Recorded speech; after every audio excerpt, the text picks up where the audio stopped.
সময় তো আমি তো মেয়ের কাছে থাকি না, মানে আমাকে তো বাইরে বাইরে কাজ করতে যেতে হয়, আর মানে ওইটা একটা ডিস্টেন্স তৈরি হয়।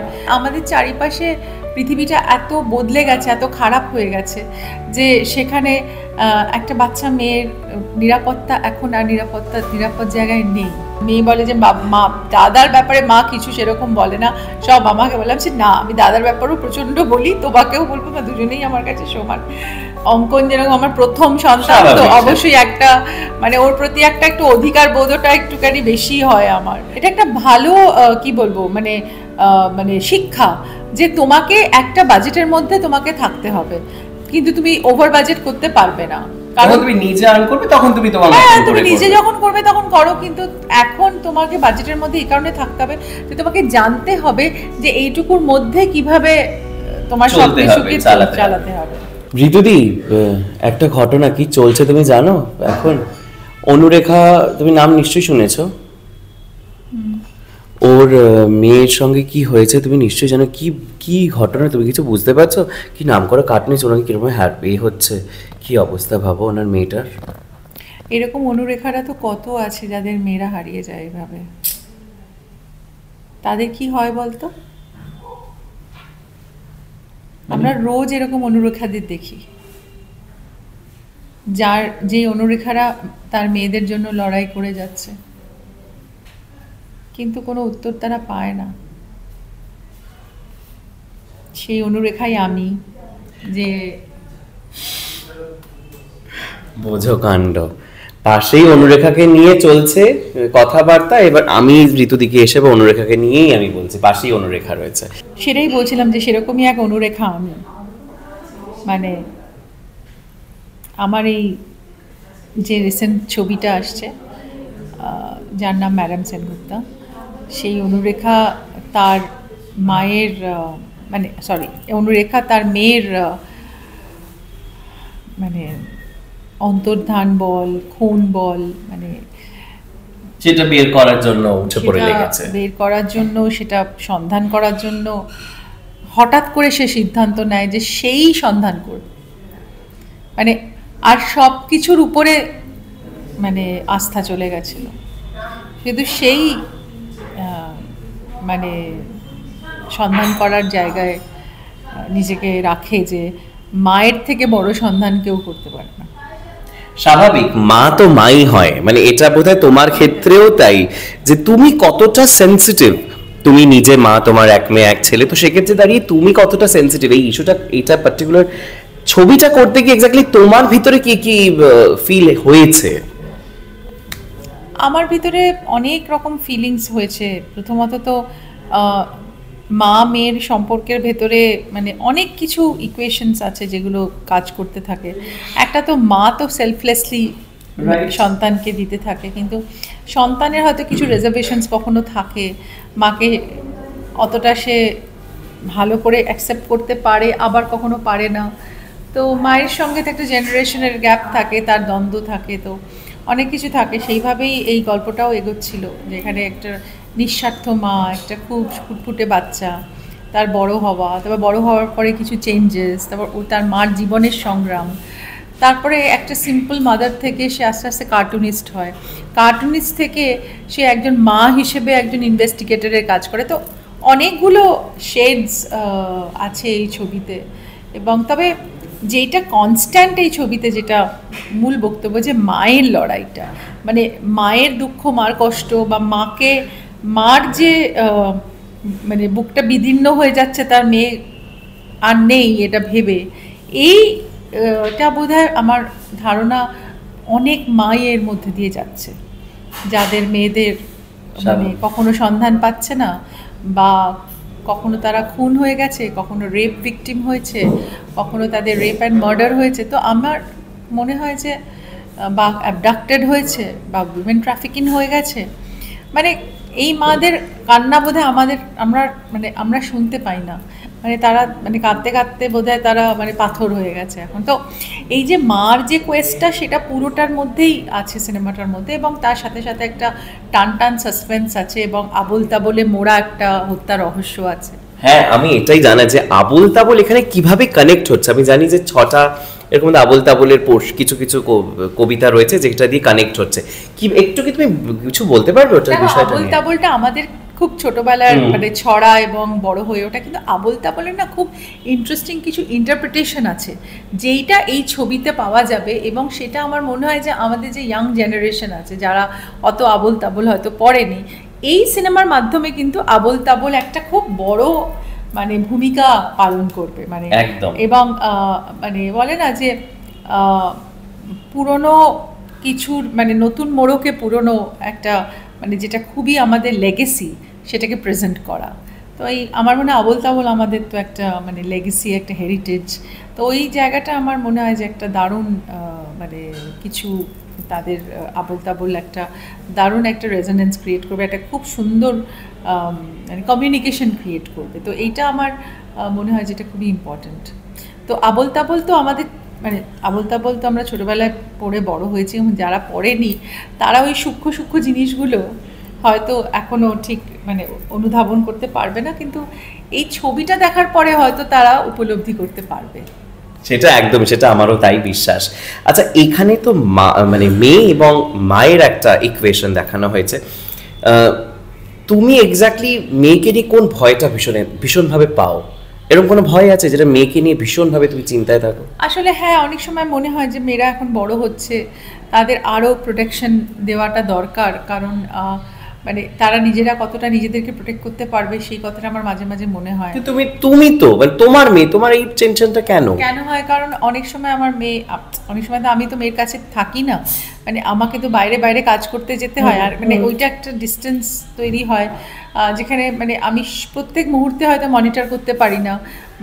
ওকে অনেক জায়গায় বাইরে যেতে হয়, ও এখন বন্ধুদের সঙ্গে বাইরেও যায়, তারপর হয়তো কোথাও এক্সকারশনে গেল বা মানে স্কুল থেকে ফিরতে হয়তো দেরি হলো, তখন তো আমাদের স্বাভাবিক টেনশন শুরু হয়ে যায়, কারণ এটা মানে আমাদের চারিপাশে পৃথিবীটা এত বদলে গেছে, এত খারাপ হয়ে গেছে যে সেখানে একটা বাচ্চা মেয়ের নিরাপত্তা এখন আর নিরাপদ জায়গায় নেই।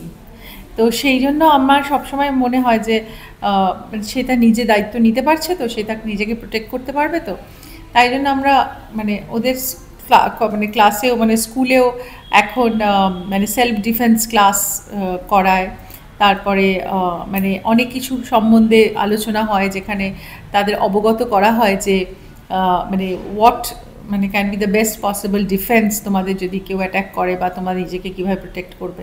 তো এইগুলো আমাদের মনে হয় যেগুলো এখন থেকে তাহলে শেখানো উচিত, কারণ মানে মানে আমাদের পৃথিবীটা এত মানে এত বিভৎস জায়গায় চলে গেছে যে একটা 2 বছর 3 বছর 5 বছরের শিশুকেও রেহাই দিচ্ছে না, একদম 2 মাসের বাচ্চাকে রেহাই দিচ্ছে না। Can you imagine this? কোন জায়গাটায় পৌঁছে গেছে মানে ভাবলে মানে মানে জাস্ট বমি পেয়ে যায়। মানে এই মানুষগুলো কারা?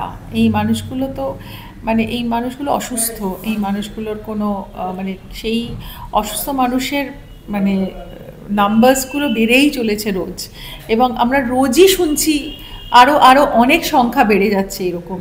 তো সেখানে আমরা কীভাবে প্রোটেক্ট করবো? কিন্তু তাই জন্য একজন মা হিসেবে সবসময় একটা মনের একটা ভয় একটা থাকেই যে আমার মেয়ে সেফ আছে তো, আমার মেয়ে এবং আমার যারা মেয়ের সাথে আছে তারা সবাই সেফ আছে তো, মানে এই সেফটির কথাটা মনে হয় আমার।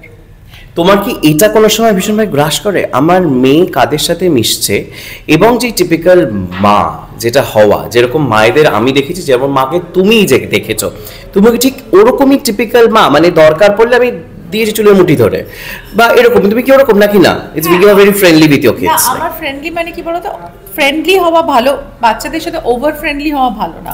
বাচ্চা আচ্ছা, এটা তুমি মেইনটেইন করো। হ্যাঁ, কারণ কি বলতো, একটা জায়গা থাকা উচিত যেখানে বাচ্চারা বুঝবে যে মানে বাচ্চাদের সাথে আমাদের সম্পর্কটা বন্ধুত্বের না, অভিভাবকেরও। অভিভাবকত্বটা যদি চলে যায় তাহলে কিন্তু কোনো সময় আমরা কি শিক্ষাটা বাচ্চাদেরকে দিতে পারবো না। আজকে যতই হোক বাবা মা, কেন বাবা মা বলি আমরা, বাবা মা বন্ধু, মানে আমাদের বন্ধু বান্ধব আর বাবা মা তো এক জায়গায় না। বাবা মাদের সাথে একটা বয়সের পর আমরা অনেক কিছু ডিসকাস করতে পারি, কিন্তু কথাটা হচ্ছে যে কিন্তু বাবা মার শাসন বা বাবা মার অভিভাবকত্ব বা বাবা মাদের ইনসাইট, সেগুলো নিয়েই তো আমরা এখন এতদিন বড় হয়েছে। এখন বুঝতে পারি তো যে এখন আমরা বলি না বাবা না আমাকে এটা বলতো, মা না আমাকে এটা বলতো, আমরা রেফার Right, করি একদম, কিন্তু। একদম, একদম। তো তার মানে কি আমাদের ওই রিয়েলাইজেশনটা হয়েছে যে বাবা যেটা বলতো সেটা এখন রিয়েলাইজ করতে পারি যেটা ঠিক বলতো আমাদের জন্য। সেরকমই ওরাও বড় হলে এইটা বলবে যে মা আমাদের এটা বলতো, কারণ মা বাবা সবসময় তাদের বাচ্চাদের দিশা একটা নতুন মানে ঠিক দিশাটা দেখানোর জন্যই তারা আছে। কিন্তু সবাই যদি ওভার ফ্রেন্ডলি হয়ে যায়, সব কিছুই যদি মেনে নেয়, তাহলে কিন্তু তাদের ডেভেলপমেন্টটাও ভালো হবে না। তাই জন্য আমি মনে করি যে বাচ্চাদের একটা লাইন অফ ডিভাইড থাকা উচিত, যেখানে ভালোবাসা, অ্যাফেকশন সব কিছুর পরেও বাচ্চারা বাচ্চাদের মতো, বড়রা বড়দের মতো, ওই সমঝোতাটা থাকা উচিত যে বাবা মা বাচ্চাদেরকে শাসন বা অভিভাবকত্ব জায়গাটা যেন স্ট্রং থাকে, নাহলে কিন্তু ঠিক প্রপার ডেভেলপমেন্টটা হবে না। মানে এইটা তুমি ভীষণভাবে তাহলে মেটিকুলাসলি করো, হ্যাঁ, রাইট? কিন্তু আমি basically I am a very flexible mother, I am not a very rigid mother. আচ্ছা। কিন্তু আমি রিজিড না হলেও কিছু কিছু জিনিস আমি বলি যে দেখো এগুলো আমি মা হিসেবে বলে যাবই তোমাদের। মা মানে আমার ছেলেকেও বলি, মেয়েকেও বলি, সেটা তোমরা মানবে কি না মানবে সেটা পরবর্তী ব্যাপার, কিন্তু তোমাদের আমি বলে যাবই, এটা আমার দায়িত্ব তোমাদের বলা। রাইট। আর কি বেশি বাধ্য, তোমার ছেলে না মেয়ে? আমার এইটার মধ্যে একটা কম্পিটিশন চলে। মেয়ে সবসময় বলে দাদা নাকি, মানে ওর মানে দাদা তুমি নাকি বেশি আমার দাদাকে ভালোবাসো। দাদা নাকি ও আমার ফেভারিট। আর ও বলে যে না, মানে মেয়ে বলে যে মা দাদার ব্যাপারে মা কিছু সেরকম বলে না, সব আমাকে বললাম যে না আমি দাদার ব্যাপারেও প্রচণ্ড বলি, তোমাকেও বলবো, বা দুজনেই আমার কাছে সমান। তো কিন্তু ও বলে যে না দাদা তোমার বেশি ফেভারিট। আচ্ছা, মানে তোমার কোনটা মনে হয়, তুমি কার দিকে বেশি ইনক্লাইন্ড, ছেলে না মেয়ে? আমি দুজনকেই যা বলার বলি, কিন্তু আসলে অঙ্কন যেরকম আমার প্রথম সন্তান, তো স্বাভাবিক, অবশ্যই একটা মানে ওর প্রতি একটু অধিকার বোধটা একটুখানি বেশি হয় আমার। তো আমি জন্য বলি যে তো তখনই বলবে দেখেছো তো, এই দেখলে যে দাদা যেটা বললো, তুই বলে হ্যাঁ হ্যাঁ তুমি ওখানে যাও, আর যেই আমি বললাম তখনই বললে না না না এটা করতে। তার মানে বুঝলাম যে এই ব্যাপারটা সব বাড়িতেই আছে, আর এটা ভীষণ হেলদি সবারই এটাই, আছে মানে এটা। আমি যে হয়তো সেক্ষেত্রে যেরকম ভাবে ঋতুদির ছেলেমেয়েরা সকলেই বিদেশে বড় হচ্ছে, তো সেই ক্ষেত্রে হয়তো হ্যাঁ। সেই জিনিসটা থাকবে না। Exactly, বাট আর দুজনেই খুব মানে মানে ওরা মানে ইনফ্যাক্ট ওর দাদা স্কুলেই ও পড়ছে এখন, দাদা তো এখন বস্টনে চলে গেছে, আর ওর দাদা স্কুলেই ও পড়ছে এখন, ভীষণ এনজয় করছে। তবে ওদের স্কুলের ওখানকার সিস্টেমটাও খুব অন্যরকম, মানে অনেক কিছু ওরা কালটিভেট করায় বাচ্চাদের, মানে অনেক ভীষণভাবে রকম দরকার, অনেক mental রকম growth-এর ডিসকাশনস, অনেক রকম ওদের ওয়ার্কশপ হয়, অনেক রকম ওদের অ্যাক্টিভিটিস হয়, মানে ওদের ইনফ্যাক্ট এত সুন্দর সুন্দর প্রজেক্ট হয় যেখানে ওরা নিজেদের জাজমেন্ট করতে শেখায়, যে তুমি তোমার সেলফ অ্যাসেসমেন্ট কি করছো, তুমি তোমার নিজেকে কত নম্বর দিচ্ছ, YONO this kinds of things. তো সেটাও আমার কাছে একটা নতুন লার্নিং যে এরকম ধরনের পড়াশোনা হয়, এরকম ধরনের একটা খুব ইন্টারেস্টিং। আমি তো ইন্ডিয়ান স্কুলে পড়েছি অবভিয়াসলি, আমি তো কনভেন্টে পড়েছি, কিন্তু তাহলেও আমার ওদের আমেরিকান স্কুলের নানা রকম টেকনিক আছে যেগুলো আমার মনে হয় কিছুটা হলেও বাচ্চাদের অনেকটা আবার শেখানোর জায়গাটাও করে ওরা। তো তবে আবার একটু বেশি ইন্ডিপেন্ডেন্ট হতে শেখায়, তো সেটা কিন্তু তোমার একটু চাপ হয়ে যায় সেক্ষেত্রে। মানে বেশি ইন্ডিপেন্ডেন্ট, এত বেশি হয়েও না, এখনো বাচ্চা আছো, একটু বাচ্চাদের মতো থাকো। Oh I can handle this, oh I can do this, আমি দাঁড়াও এত হলো না। বকো মানে তোমার বকাচার মধ্যে একটা মিষ্টি ব্যাপার আছে। হ্যাঁ, বকুনি ওই রকমই আর কি, মানে আমাকে খুব একটা সঞ্জয়দাই বেশি সামলায় তাহলে। No mother you can't do this. আবার যখনই আমাকে অ্যাড্রেস করে মাদার, মানে একটু বোঝাতে হবে। হ্যাঁ, যেমন আমরা বলি মাদার ইন্ডিয়া, ও Mother তোমাকে India. মাদার বলে ডাকে, it's Exactly. Good. Mother, Sanjay da তো মানে ড্যাড, ব্যাস ড্যাড গলে গেল, ড্যাড ব্যাস ড্যাড গলে গেল। সে সবার ক্ষেত্রে, সঞ্জয় ছেলে দুজনের ক্ষেত্রে ড্যাড গলে গেল, dad I need this, dad আমি ফোন করছি, ড্যাড। আমি বলছি তুমি কেন এরকম না, এই তো এটাই, আর বলবো, আর দেবো না। আমি এই করে করে তুমি কেন ওকে এরকম করো। তো মা বেশি strict। একটু স্ট্রিক্ট, মা একটু স্ট্রিক্ট, কিন্তু মা আবার ওকে নিয়ে যায় কত জায়গায়, নিয়ে যায় কত কিছু, ও চাইলে আমি কিনে দিই, তবে আমি রিপিট করি না, আমি বলছি না আমি তোমাকে সেদিন এটা দিয়েছি, আমি আবার এক্ষুনি দেবো না, এইটা আমি বলি। তোমার এরকম কিছু আছে যে আমি একটু রেশন ভ্যালুয়েশনের মধ্যেই তোমাকে কিনতে হবে, এর বাইরে তুমি যেতে পারবে না? টোটালি আমি এটা করি, এই ভ্যালুয়েশনের মধ্যেই তোমাকে কিনতে হবে, এর বাইরে তুমি যাবে এটা তো না। আমাদের মায়েরাও করতো গো। এটাও আমি, না এটা ভালো একটা দিক, আচ্ছা। এটা একটা ভালো মানে এটা একটা ভালো কি বলবো মানে মানে শিক্ষা, যে তোমাকে একটা বাজেটের মধ্যে তোমাকে থাকতে হবে, কিন্তু তুমি ওভার বাজেট করতে পারবে না। কারণ তুমি নিজে আর্ন করবে তখন তুমি তোমার তুমি নিজে যখন করবে তখন করো, কিন্তু এখন তোমাকে বাজেটের মধ্যে এই কারণে থাকতে হবে যে তোমাকে জানতে হবে যে এইটুকুর মধ্যে কিভাবে তোমার সবকিছুকে চালাতে হবে। এই যে স্কুলে যখন যায়, স্কুলের ওরা একটা কার্ড আছে, সেটাকে যখন মানে আমরা একটা ওদের অ্যামাউন্ট দিয়ে ফিল আপ করে দিতে হয়, যেটা স্কুলে ওদের চলতে থাকে। তারপরে মাঝে মাঝে dad please fill up my money. আর এই আমাকে বললে হবে না, ড্যাডকে বললেই ব্যাস, ড্যাড হ্যাঁ yeah baby I am doing it. ও তাহলে কেউ একজন তো লিনিয়েন্ট, মা যেমন একটু স্ট্রিক্ট, হালকা স্ট্রিক্ট না, মানে না আমিও করি, কিন্তু আমি মনে করি যে বাচ্চাদের একটু রাশ টেনে থাকা দরকার। আর একজনকে তো একটু স্ট্রিক্ট তো হতেই হবে, না হলে সবাই যদি লুসিড হয়ে যায় তাহলে তো মুশকিল সেক্ষেত্রে। আচ্ছা একটুখানি বলো madam Sengupta, look wise you looking damn different. আর এখানে এই রাহুলদার সঙ্গে তুমি আগেও কাজ করেছো, কি আড্ডা হতো গো তোমাদের যখন শুটিং হতো না মেকআপ? রাহুল প্রথমত এসে ভীষণ শিকায়ত করলো যে ঋতু আমাকে খাওয়ায়নি, তো ওদের সামনে বলেছিল, আমাকেই বলেছিল। তারপরে তো আমি বললাম যে রাহুল তোকে আমাকে খাওয়ানোর সুযোগ আমি পেলাম কোথায়? তারপর থেকে প্রত্যেক দিন আমার বাড়ি থেকে খাবার আসতো, ভীষণ মজা করে ও খেতে। তারপর পরে জিজ্ঞেস করতো যে আজকে ঋতুর বাড়ি থেকে কি এসছে। ও আচ্ছা। তো খুবই আনন্দ করে খেয়েছে, মানে আমার বাড়ি থেকে প্রায় রোজই খাবার আসতো তখন, নয় কোনোদিন মাছ, কোনোদিন চিকেন, কোনোদিন মাটন। তোমার হাতে চিংড়ি, স্পেশাল চিংড়ি? হ্যাঁ চিংড়ি সবকিছুই আসতো, আর রাহুল খুব এনজয় করেছে তখন। মানে তো he is a fantastic actor. আর অনেক বছর পরে আমরা আবার কাজ করলাম। ইনফ্যাক্ট মানে আমার এর আগের ছবিটা পুরাতনে শর্মিলা ঠাকুর 14 বছর পরে বাংলা সিনেমা এবং আমার সাথেই, এবং রাহুল আবার অনুরণনের পর আমরা আবার এত বছর পর আমরা একসাথে কাজ করলাম। So it is nice. আর এই ছবিতে আরো ব্রিলিয়েন্ট অ্যাক্টার্সরা আছে, সুব্রত দত্ত আছে এবং he is a fantastic actor, দারুণ কাজ করেছে এই ছবিতে। তারপরে এই ছবিতে পরান্দার মতো ভেটারেন অ্যাক্টর, খরাজদার মতো ভেটারেন অ্যাক্টার্স, তারপর কৌশিক গাঙ্গুলি, কৌশিক সেন। তারপরে আমাদের কৌশিক তো মানে এনি রোল ওকে মানে ও সব কিছুতেই মানে একদম পাঠিয়ে দেয়। আর তারপর আমাদের অনন্যা, ইনফ্যাক্ট যখন স্ক্রিপ্ট শুনেছিলাম অনন্যার কথা আমিই বলেছিলাম এই ছবিটাতে যে she will be very good, মানে পার্টিকুলার রোলটার জন্য she will be very befitting. তো ওইটা তারপরে আমি পুরো ছবিটা বলবো যে Sayantan is a fantastic director. ওর থ্রিলার জনারটা ওর জন্য মানে ভেরি ইম্পর্টেন্ট, এবং ও খুব সুন্দর করে ও সেটাকে সাজানোর একটা ব্যাপার আছে ছবিতে, মানে থ্রিলার কীভাবে সাজাতে হয়, প্লটিং কীভাবে করতে হয়, ভেরি নাইসলি হি প্লটস। আর তারপরে তার সাথে সাথে এখানে একটা হিউম্যান স্টোরিও আছে, যেটা একটা ইমোশনাল কানেক্ট আছে এই গল্পের, মা আর মেয়ের এই ইমোশনাল জার্নিটা আছে। আর তারপরে ছবির মিউজিক ইজ অলসো ফ্যান্টাস্টিক, অনুপম করেছে। এই ছবির দুর্দান্ত সিনেমাটোগ্রাফি আছে, এই ছবি দুর্দান্ত কি বলে অ্যাকশন সিকোয়েন্সেস আছে। তো এটার মধ্যে আমিও করেছি অ্যাকশন সিকোয়েন্স।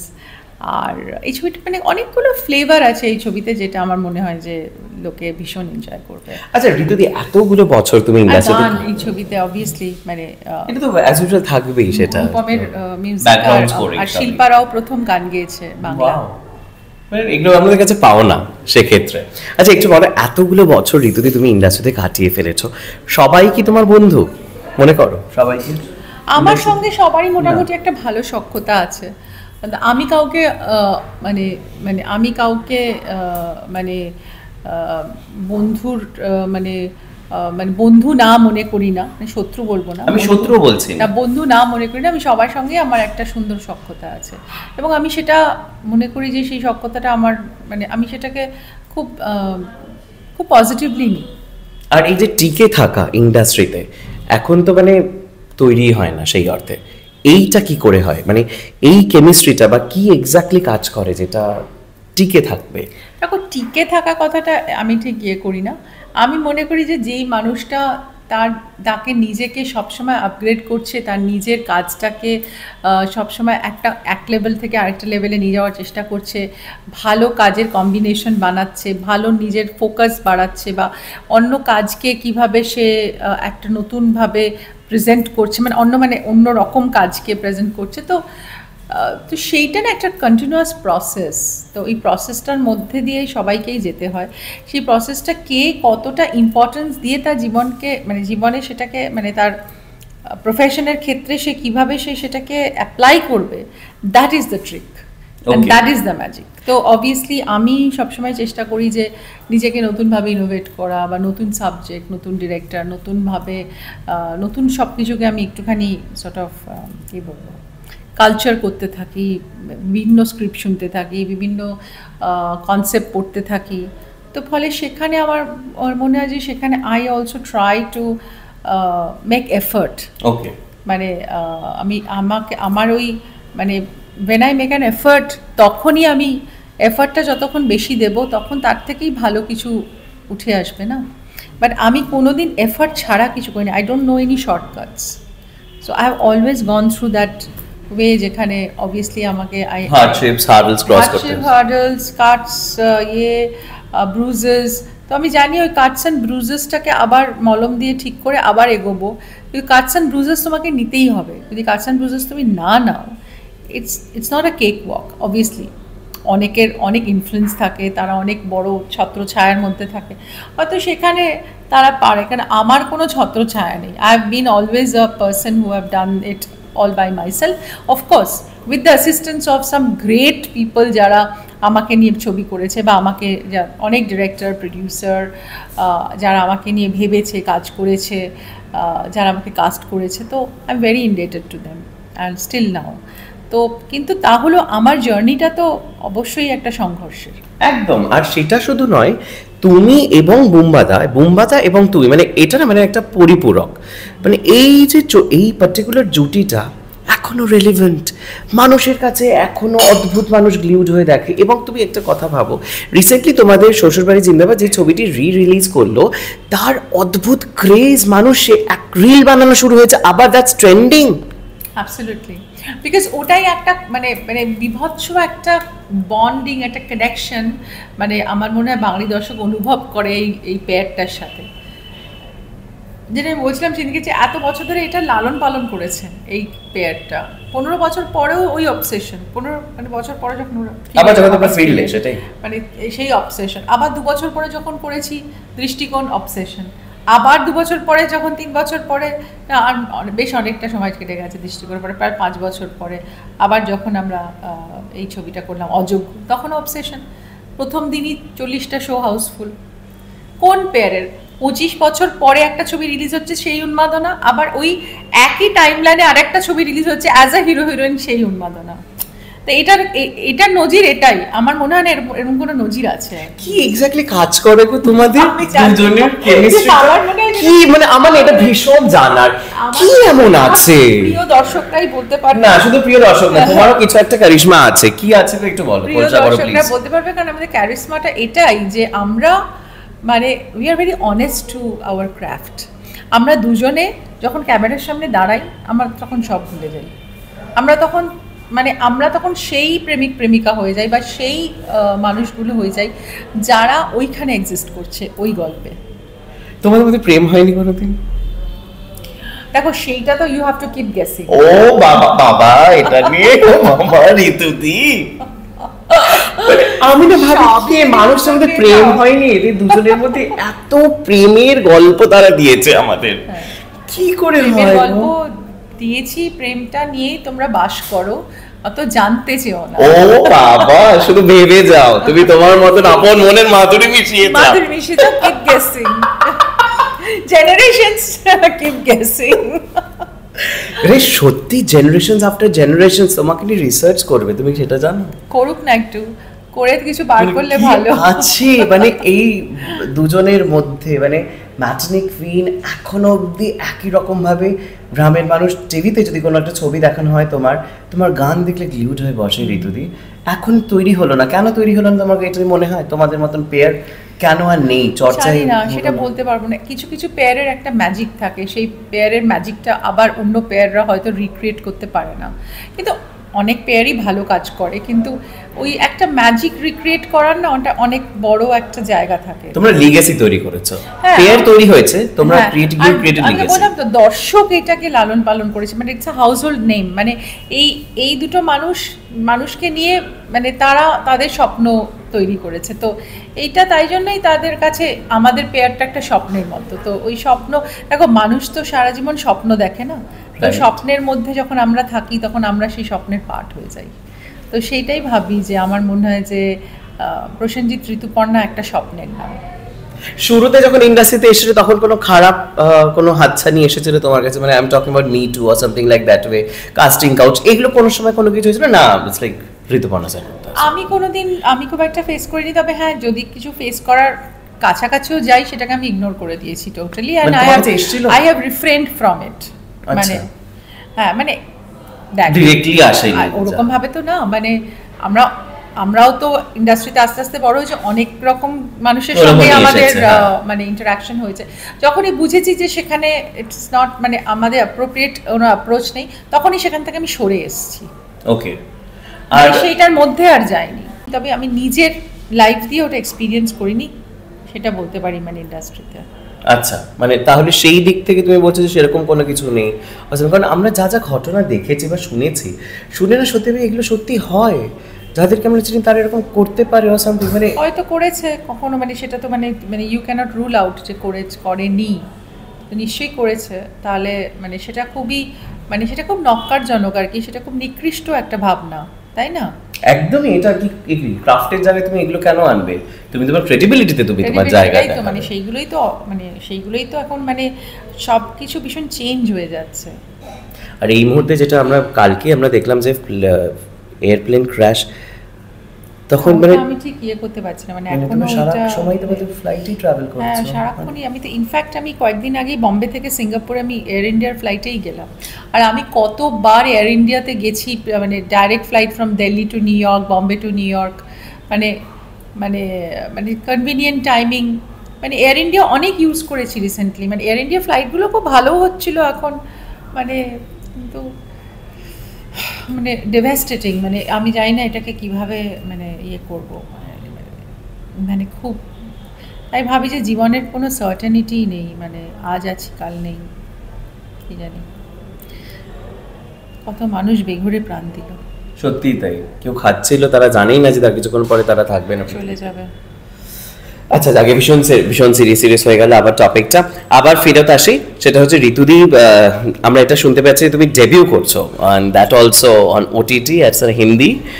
ফাইনালি আমরা কিছু একটা পাচ্ছি, ছবি মোটামুটি আমরা দেখে ফেলেছি, তো তুমি একটু কিছু বলো প্লিজ ঋতুদীপ। আমি এটা নিয়ে বেশি কথা বলতে চাই না এই মুহূর্তে, বিকজ এখনও সেভাবে মানে পাবলিসিটিতে এসছে, এখনও পুরোপুরি আসেনি। বাট এইটা অ্যাকচুয়ালি আমার মানে এটা ডেবিউ হলেও এটা ইটস আ স্পেশাল অ্যাপিয়ারেন্স। তো আমি স্পেশাল অ্যাপিয়ারেন্সটা মানে অ্যাকসেপ্ট করলাম because I found it interesting.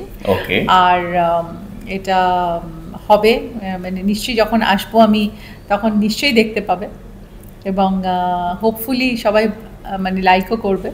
তবে maybe I look for something even better. শতাব্দীর ছবিতে আমরা তোমাকে দেখলাম না, শতাব্দী রায় কামব্যাক করলেন, সেখানে তোমাকে আমরা দেখলাম না কেন? এটাকে বলেছে আসতে, কিন্তু তুমি নাকি আসলে অভিমান কথা। না কোনো অভিমান না, আমি বম্বেতে ছিলাম তো। ও আচ্ছা, আমার কাজ চলছিল বম্বেতে, আমি শতাব্দীকে বলেও ছিলাম যে আমি আসতে পারছি না, বাট আমি ওর ট্রেলারটা খুব লাইক করেছি, আমাকে পাঠিয়েও ছিল, আমাকে বললো কেমন হয়েছে বললো, and I'm very glad that she has come back again, মানে খুবই গ্ল্যাড। আর ওদের ছবিতে ওকে এত সুন্দর লাগছে, মানে যে বানিয়েছেন ছবিটা খুব ইন্টারেস্টিং একটা কনসেপ্ট, এবং রীতা ভরি আমার প্রিয়, আর শতাব্দী রায় আছেন, মানে বিউটিফুল, খুব সুন্দর একটা কম্বিনেশন। আর না আমাদের মধ্যে অনেক সময় ইন্টারাকশন হতেই থাকে, মানে ওর খুব ভালো লেখা আমাকে পাঠায়, আবৃত্তি পাঠায়, আমিও অনেক সময় আমার লেখা পাঠাই, কিছু মানে করলে আমাকে উনি পাঠান, আমি সুজিদির সঙ্গেও খুব কাছে থাকি এবং শতাব্দী রায়ের সঙ্গে। তো আর ইনফ্যাক্ট আমরা একসাথে একটা ছবিতে কাজও করেছি, প্রথম আমার অনেক আগে লালবাগ দিদি বলে একটা ছবি, সেটা খুবই হিট ছবি, এখানে আমার একটা গেস্ট অ্যাপিয়ারেন্স ছিল, কিন্তু আমার গানটা খুব পপুলার হয়েছিল আয়নাতে মুখ দেখে বলে চিরঞ্জিতার সঙ্গে। এবং তারপরে আমি ওর সঙ্গে একটা ছবিও করেছিলাম। ও রাজা সেনের ছবি করেছিলাম, মহালয়া বোধহয় না মহালয়া না, রাজা সেনের একটা ছবি করেছিলাম যেটাতে আমি শতাব্দী রায় কোয়েল ছিলাম, শতাব্দী বড় বোন ছিল। হ্যাঁ হ্যাঁ আমি ওখানে কথা বলে দিন যে তুমি পরে খুব এই করলে স্টার্ট করলে ত্রিশূল দিয়ে সিনেমার নামটা ভুল বললাম ওইটা।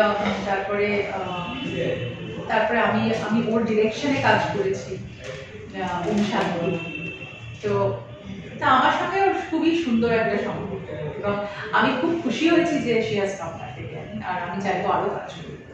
বেশ, আমরা অপেক্ষায় থাকছি। আচ্ছা, ম্যাডাম সেনগুপ্ত আসছে, সো কিছু বলো। ম্যাডাম সেনগুপ্ত আসছেন, ভেরি ভেরি এক্সাইটেড, এবং আমি চাইবো আমার সব ম্যাডামসরা এসে দেখবেন ছবিটা এবং স্যাররাও এসে দেখবেন, এবং আমার মনে হয় যে এই ছবিটা একেবারে সেই রহস্যে ঘেরা। কি তুমি চাইছো এটা? রহস্যে ঘেরা, তাই তো ম্যাডাম সেনগুপ্তা হয়ে বলে দিই, প্লিজ আসবেন ম্যাডাম সেনগুপ্তা দেখতে 4th of July। ছবিটি রিলিজ হচ্ছে আপনাদের নিকটবর্তী প্রেক্ষাগৃহে, মিস করবেন না কিন্তু, কারণ এত রহস্য আপনাদের উদ্ঘাটন করতে হবে, সেটা কিন্তু একটা দারুণ মিস্টিরিয়াস ব্যাপার হবে। তাই জন্য please please don't miss madam সেনগুপ্তাকে। বাহ বাহ, এখানেই শেষ করছি। ম্যাডাম সেনগুপ্তা এখন সুন্দর করে বলে দিলে, এরপর আর তো সত্যি কিছু বলার থাকে না। এরকম নানান এন্টারটেইনমেন্টের রেগুলার পেতে হলে অবশ্যই চোখ থাকবে ওয়ার্ল্ড নিউজে, তখন খবর রাখবেন এখানে। ক্যামেরায় সত্যিকের সঙ্গে নাম দি ওয়ার্ল্ড নিউজ।